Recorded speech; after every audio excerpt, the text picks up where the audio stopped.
Welcome back to Engineer Drawing Solution CAD and Software Training Institute from Karaikudi. Today நம்ம என்ன பார்க்க போறோம்னா அவமானங்கிற topic வச்சு தான் இன்னைக்கு நம்ம வீடியோ பார்க்க போறோம். இந்த வீடியோக்குள்ள போறதுக்கு முன்னாடி இப்பதான் நம்ம சேனலை ஃபர்ஸ்ட் டைம் நீங்க விசிட் பண்றீங்கன்னா மறக்காம நம்ம இன்ஜினியர் டிராயிங் சொல்யூஷன் சேனலை சப்ஸ்கிரைப் பண்ணிக்க. நம்ம அப்லோட் பண்ற வீடியோ உங்களுக்கு பிடிச்சிருந்தா மட்டும் லைக் பண்ணுங்க, ஷேர் பண்ணுங்க. வாங்க அந்த டாபிக்ல போறோம். எதுக்கு அந்த டாபிக் என்ன ஒரு குட்டி ஸ்டோரி. ஒரு கம்ப்யூட்டர் சென்டரில் பார்த்தீங்கன்னா ஒரு கம்ப்யூட்டர் கம்பெனின்னு வச்சுக்கோங்க, ஒரு எம்என்சி கம்பெனி. ஒரு கம்ப்யூட்டர் கம்பெனியில் பார்த்தீங்கன்னா ஒரு கம்பெனியை துடைக்கிறதுக்கு வந்து ஒரு ரூமை துடைக்கிறதுக்கு வந்து ஆள் எடுக்கிறாங்க. அப்போ அந்த ஆள் எடுக்கிறதுக்கு ஒரு வயசான ஒருத்தர் வர்றாரு. அப்போ அந்த ஆள் எடுக்கல, அவர் நேம் டீட்டெயில் எல்லாரும் கேட்கல, அவரோட இமெயில் ஐடி கேட்குறாங்க. ஏன்னா கம்ப்யூட்டர் நிறுவனத்தை வாழ்க்கையில் ஒரு இமெயில் ஐடி கேட்க ஒரு வாய்ப்பு இருக்கு. பட் என்னன்னா அவருக்கு வந்து துடைக்கிற கூட்டுறவருக்கு வந்து இமெயில் ஐடிலாம் தெரியல, எனக்கு தெரியாது அப்படின்னு சொல்லல. அவரை வந்து பார்த்தீங்கன்னா நிராகரிச்சிடறாங்க. அப்போ வெளியில போங்க அப்படின்னு சொல்லி நிராகரிச்சிடறாங்க. அப்போ போகிற வழியில பார்த்தீங்கன்னா பக்கத்தில் உள்ள மார்க்கெட்டுக்கு போறாரு. மார்க்கெட்டில் பார்த்தீங்கன்னா ஒரு வெங்காயம் வாங்குறாரு. ஒரு 2 கிலோ 3 கிலோ வெங்காயம் வாங்கி அதை ரோடோட தெரு விற்கிறாரு.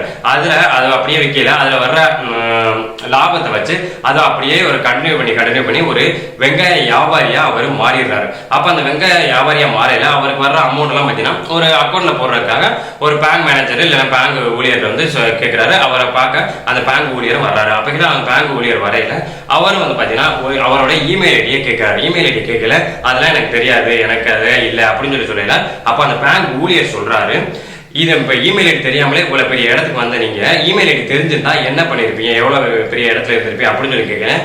அந்த இமெயில் ஐடி எனக்கு தெரிஞ்சிருந்தா நான் நேரம் ஒரு கம்ப்யூட்டர் சென்டரில் தர தொடச்சிக்கு இருந்திருப்பேன் அப்படின்னு சொல்லி சொல்கிறாரு. அப்படிங்களே நம்ம யோசிக்க வேண்டியதுன்னா அவமானங்கள் உங்களுக்கு வரையில சரிங்களா, ஒரு அடித்தரமா நீங்க எடுத்துக்கங்க. ஏன்னா அவமானம் வரையில நம்ம உட்காந்துடக்கூடாது, அடிபட்டு உட்காந்துடக்கூடாது. நிறைய பேர் பார்த்தீங்கன்னா அவமானம் வருது, என்னை அவமானப்படுத்தா அப்படின்னு சொல்லி சூசைட் எல்லாம் பண்ணியிருக்காங்க.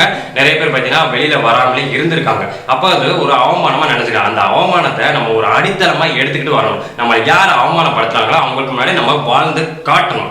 சரிங்களா, ஏன்னா நிறைய பேர் இப்போ நம்ம படிச்சாச்சு, நம்ம இப்போ வந்து நான் வந்து ஒரு இன்ஜினியரிங்கோ ஒரு டாக்டரோ இந்த மாதிரி ஒரு ஆர்ட்ஸ் அண்ட் சயின்ஸோ அந்த மாதிரி விஸ்காம் இந்த மாதிரி நிறைய படிச்சிட்டேன். ஆனால் எனக்கு வந்து வீட்டில் கம்பல் பண்ணினால தான் படித்தேன் அப்படின்னு சொல்லி அப்போ அதுக்கான வேலையை மட்டும்தான் பார்க்க போவாங்க. ஏன்னா படிச்சாச்சு, நான் படித்தது வந்து இதுதான் படிச்சிருக்கேன், அப்போ நான் இந்த வேலைக்கு தான் போகணும் அப்படிங்கிறத கிடையாது. உங்களோட பேஷன் என்னன்னு சொல்லி நீங்கள் பாருங்கள். உங்களுக்கு ஒரு அவமானம் வரையில தான் அப்போ தான் உங்களுக்கான திறமை வெளியில் வரும். அப்போ தான் நம்ம ஒரு எப்படின்னா ஒரு ஆமா நிறைய பேர் பார்த்தீங்கன்னா கேலி கிண்டல அவமானப்படுத்தி உனக்கு இது வராது, உனக்கு இது வேஸ்ட் அப்படின்னு சொல்லி பாருங்க. அப்பெல்லாம் உங்களோட செல்ஃப் நாலேஜ், உங்களோட திறமை அப்போதான் வெளிக்கொண்டு வரும். அப்போ அதுவரை நீங்க காத்துக்க தேவையில்லை. சரிங்களா, உங்களுக்கு எதுவை ரிப்பீட்டடா தூண்டி இதுதான் எனக்கு பண்ணணும் அப்படின்னு சொல்லி தூண்டுதோ அந்த விஷயம் தாங்க உங்களோட பேஷன். சரிங்களா, அதுதாங்க உங்களோட திறமை. அதுவும் நீங்க பார்த்து அதுக்கான ஸ்டெப்பை எடுங்க, லைஃப்ல நம்ம அச்சீவ் பண்ணிருக்கலாம். சரிங்களா, இப்ப இந்த கதையில சொன்ன மாதிரி அவமானம் வருதா, ஒன்றும் ப்ராப்ளம் இல்லை. அவமானம் படுத்திட்டு இருந்துட்டு போறாங்க. அவங்க வந்து பாத்தீங்கன்னா அவங்களுக்கு முன்னாடி நம்ம வாழ்ந்து காட்டணும். சரிங்களா, இது வந்து பார்த்தீங்கன்னா உங்களை மோட்டிவேட் பண்ணுறதுக்கு மட்டும் கிடையாது. நீங்கள் நல்லா திங்க் பண்ணி பாருங்கள். நிறைய பேர் பார்த்தீங்கன்னா நம்ம சோசியல் மீடியாலே பார்த்தீங்கன்னா நிறைய நம்மளுக்கு அச்சீவர்ஸ் லைஃப்பில் வந்து பார்த்தீங்கன்னா அச்சீவ் பண்ணவங்க எல்லாருமே ஒரு லெவலில் வந்து பார்த்தீங்கன்னா ஒரு சின்ன வயசுலேயே ஒரு ஏஜ்லேயே பார்த்தீங்கன்னா ஒரு அவமானப்பட்டதுக்கு அப்புறம் தான் இந்த லெவலுக்கு வந்திருப்பாங்க. சரிங்களா, அவங்கள வந்து ஒரு அடித்தளமாக எடுத்துக்கங்க, அவங்கள ஒரு வே ஆஃப் மேப்பாக எடுத்துக்கங்க. அவங்க வந்து அடிபட்டு வந்ததை ஒரு பாதி ஏஜுக்கு அப்புறம் வந்ததை நீங்கள் ஸ்டார்டிங்லேயே அதை கண்டுபிடிச்சி அதுக்கான ஸ்டெப்பை எடுங்க. நம்ம ஒரு நாள் ப்ரூவ் பண்ணலாம்.